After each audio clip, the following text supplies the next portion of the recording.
Yeah, ganun din naman po. Pero siya yung nagsisurprise. Like, what did you last Sunday? Parang mga ganun. Konting surprise. You mean is it love na or baka na infatuated ka na kasi she's so pretty tapos ngayon sa Baguio? Did you try na parang discover mo na rin yung street? Yeah. Nung una, nakakilala ko siya. Hindi ko naman hi lang ako, hi. Pero hindi ko masyado napansin masyado. Yung nga sa Baguio nung nakilala ko siya nung nagkwento ng Factor Life.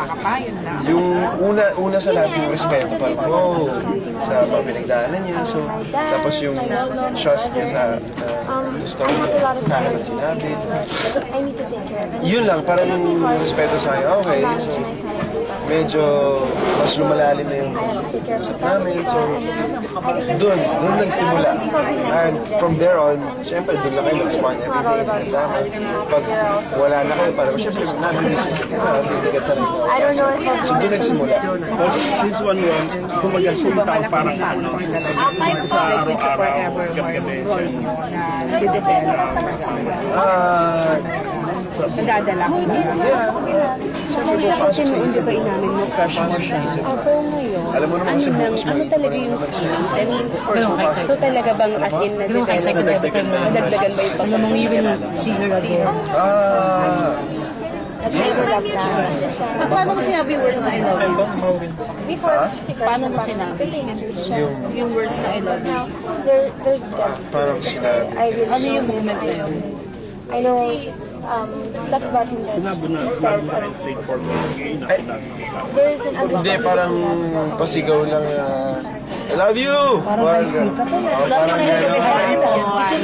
Kasi sanay na kami sa eksena nag-I love you lagi eh. Mahal naman kita. So, after, I love you! So, yun lang. But you meant it naman. Oo. Kahit pa joke.